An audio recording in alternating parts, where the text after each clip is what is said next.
Assalamualaikum warahmatullahi wabarakatuh. Apa kabar untuk seluruh pemirsa video saya dari Sabang sampai Merauke? Semoga selalu diberi keberkahan, rahmat, dimudahkan segala urusannya, dimudahkan rezekinya, diberi kesehatan oleh Allah Subhanahu wa Ta'ala, serta diberi hidayah oleh Allah Subhanahu wa Ta'ala untuk orang-orang yang belum mendapatkannya. Dalam kesempatan kali ini saya akan menyoroti terkait gonjang-ganjing di tubuh PBNU, di mana Ketua PBNU Gus Yahya ini nampak belum merasa puas terkait keputusan yang diambil oleh Rois Am, sehingga Gus Yahya ini siap mengambil jalur hukum untuk menuntut keadilan terkait pelengserannya. Bahkan Gus Yahya ini mengatakan sebelum diputuskannya rapat pleno terkait penetapan PJ Ketum PBNU, Gus Yahya mengatakan bahwa langkah tersebut itu tidak sah menurut ADART NU itu sendiri. Dan Gus Yahya menampik adanya isu yang berkembang bahwa dilengserkannya Gus Yahya dari jabatan Ketum PBNU ini karena masalah tambang. Menurut Gus Yahya itu hanya manuver politik, sehingga diisukan bahwa itu adalah urusan tambang. Padahal menurut Gus Yahya ya tidak semacam itu hanya sebuah manuver politik. Dan dari apa yang saya sampaikan, itu saya mengacu pada wawancara Gus Yahya dari salah satu sumber media yaitu News TV. Penonton bisa simak video pernyataan Gus Yahya berikut ini. Terus terkait dinamika yang terjadi ini, apakah akan direncanakan untuk ke jalur hukum, Gus? Ya, kita siap apapun yang diperlukan, kita siap. Tadi kan bilang ada jalan keluarnya, Gus. Ini jalan keluarnya apa, Gus? Kira-kira Jalan keluarnya kan sudah jelas, yang namanya mandataris hanya bisa diberhentikan melalui muktamar sebagai persyaratan tertinggi. Itu tidak ada alternatif. Jadi kalau sementara muktamar itu harus diselenggarakan bersama-sama oleh Rois Am dan Ketua Umum. Nggak ada alternatif, ya jalannya tetap ke sana gitu. Karena kalau enggak, ya enggak muktamar selama-lamanya jadinya. Nah itu yang, nah kesananya gimana ya biasa lah. Begini ini kan ada proses, ada navigasi, nanti kita lakukan, sabar aja. NU ini punyanya Allah Subhanahu Wa Taala. Terus terkait dinamika yang terjadi ini, apakah akan direncanakan untuk ke jalur hukum, Gus? Ya, kita siap apapun yang diperlukan, kita siap. Itu kan untuk menegaskan posisi saya bersama teman-teman yang sekarang ini masih kompak di dalam PBNU ini, ya, bahwa kita ini ingin menjaga tatanan organisasi. Itu saja, tatanan organisasi. Jabatan soal nantilah, tapi tatanan organisasinya dulu itu ya jaga supaya tidak rusak. Ya. Tapi apakah ada kemungkinan untuk Islam, Gus? Tidak ada pilihan lain, gimana? Tidak ada pilihan lain. Kapan Gus rencana ketemu Rois Am, Gus? Ya saya nunggu jawaban dari beliau. Saya sudah beberapa kali. Oh, udah sempat beberapa kali sih. Waktu itu. Berarti belum ada respon dari Rois Am, ya, Gus? Masih belum. Seperti yang diumumkan dalam rilis itulah. Nanti menunggu jadwal. Gus, arti ke depan nanti biasa ada begini. dua ketua umum nanti dibahas Gus untuk dinamika Ada mungkin ada dua loh. Ada mungkin ada dua. Gus, tapi kan pleno malam ini kan katanya melahirkan PJ Ketum nih, Gus. Ya. Ini bagaimana, Gus? Akan menggugat atau gimana? Nah kalau plenonya nggak sah itu kok ya masa ya bisa dianggap sah. Tapi ada kekhawatiran perusahaan nggak sih Gus di tengah? Ya sekarang itu sampai ke bawah semuanya orang nggak mau nggak ada yang mau hujan, nggak ada yang mau hujan. Lihat pernyataan yang memang beneran orang yang sungguh-sungguh lebih kepada NU ya, para kiai, pesantren-pesantren tidak terhitung sampai mereka biasanya nggak jarang-jarang bikin surat atau pada bikin surat, sekarang minta supaya jangan pecah. Cabang-cabang juga udah nggak terhitung pada kirim surat supaya bersatu kembali. Sebenarnya nggak ada emang. Ya, insya Allah lah. Gus, tapi apa benar nggak sih Gus perkara ini katakan dengan tambang Gus? Asli itu soal manuvering, ini namanya manuvering opini ini biasa. Ya, insya Allah ada terus. Terus mengenai acara pleno PBNU pada sore hari ini, apakah nanti akan hadir atau bagaimana? Ya itu tadi apa namanya, ada yang punya kepentingan lalu membuat manuver, itu biasa. Ya, kita lihat aja namanya manuver. Dari apa yang disampaikan Gus Yahya dalam wawancara tersebut, jadi Gus Yahya pada intinya siap menempuh jalur hukum terkait pelengserannya. Bahkan Gus Yahya ini menganggap bahwa pelengserannya itu tidak sah dan diputuskannya PJ Ketum PBNU pun tidak sah karena itu menyalahi undang-undang dari ADART. Bahkan Gus Yahya juga menolak adanya isu yang berkembang bahwa dilengserkannya Gus Yahya ini terkait masalah tambang, sehingga Gus Yahya dilengserkan oleh Rois Am PBNU. Dan di sisi lain, Rois Am tetap ngotot pada keputusannya, bahkan Rois Am Kiai Haji Miftahul Ahyar ini tidak mendengarkan apa saran dari para kiai sepuh. Padahal kiai sepuh seperti halnya dari Tebu Ireng dan Lirboyo ini menyarankan agar keduanya itu islah atau damai. Tetapi saran-saran dari para kiai-kiai sepuh ini justru dianggap sebagai suara jangkrik sehingga tidak digubris oleh Rois Am PBNU. Bahkan Rois Am PBNU ini dengan sangat terburu-buru menggelar rapat pleno. Walaupun rapat pleno itu tidak dihadiri lebih dari seperempat pengurus-pengurus NU yang diundang. Jadi yang hadir itu hanya sekitar 50-an lebih, padahal undangannya itu mencapai 200-an lebih. Ini membuktikan bahwa langkah yang ditempuh oleh Rois Am ini adalah langkah yang terburu-buru dan tergesa-gesa, dan sangat kelihatan bahwa Rois Am itu benar-benar ingin menyingkirkan ketum PBNU yaitu Gus Yahya. Jika memang tujuannya adalah ingin membenahi struktur di tubuh NU, maka seharusnya Rois Am PBNU ini mendengarkan apa yang disarankan oleh para kiai sepuh. Tetapi ya karena sudah dikuasai nafsu yang liar, sehingga apa yang disampaikan oleh para kiai sepuh ini tidak digubris oleh Rois Am. Bahkan akhirnya ditetapkanlah PJ PBNU yaitu Kiai Zulfa.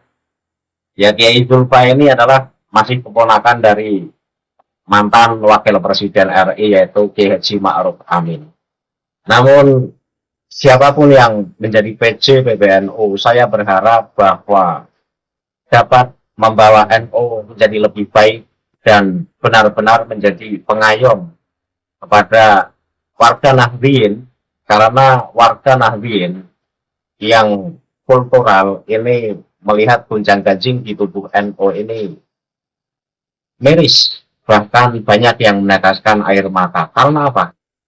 Karena organisasi NU yang notabene didirikan sebagai wadah kebangkitan para ulama, tetapi justru diisi oleh orang-orang yang punya nafsu pribadi dan justru mengabaikan tujuan awal diberdirikannya organisasi Nahdlatul Ulama tersebut.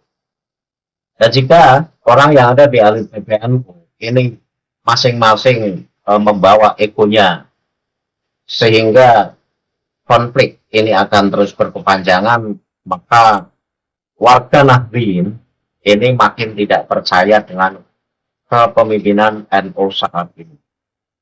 Dan berikut video penetapan dari PJ PBNU yang mana yang diangkat menjadi PJ PBNU adalah Kiai Zulfa, dan penonton bisa simak video yang akan saya tayangkan berikut ini.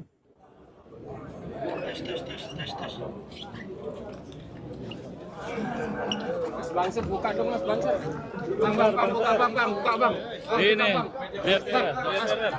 Kasih bang, udah bang, kasih media buat media bang.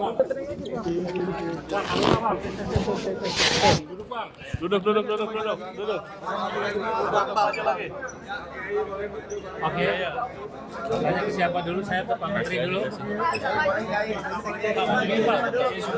Oke. Gak dengar saya gak dengar. Sini. Tenang. Ya, oke. Ya. Prof no. Oke. Ya. Terima kasih di sini. Ya. Bang, udah siap, Bang? Oke. Awas kasih. Siap mulai. Oke. Nanti saya kawal. Langkah awal yang akan dilakukan apa, Pak? Pak Kiai.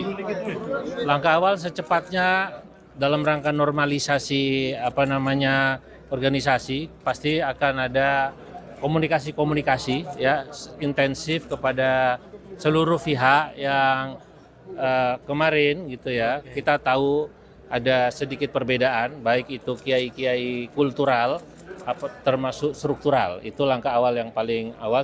Juga termasuk kami akan rapat secepatnya ya. Insya Allah akan diadakan pada hari Sabtu nanti di hari Sabtu akan ada rapat gabungan Syuriah Tanfidiyah. Nah, itu akan menjelaskan, menetapkan program-program ke depan yang lebih konkret. Nah, ini mungkin Prof. Nu bisa menjelaskan program-programnya. Terima kasih.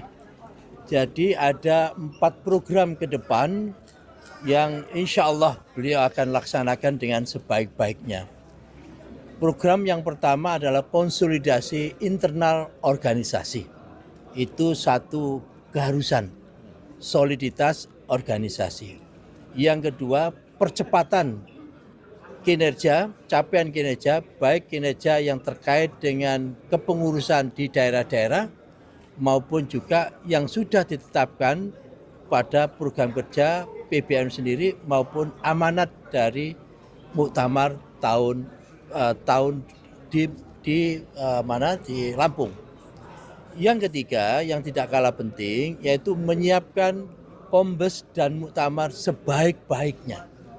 Karena sekali lagi ini jiwanya, ruhnya ini kita memasuki 100 tahun kedua, 1 abad berikutnya. Nah, dari video yang baru saja kita saksikan bahwa di situ tampak hadir ada Khofifah Indar Parawansa, di situ ada Menteri Agama Nazarudin Umar, yang seperti kita ketahui bahwa beliau adalah orang yang getol membela nasabah alam.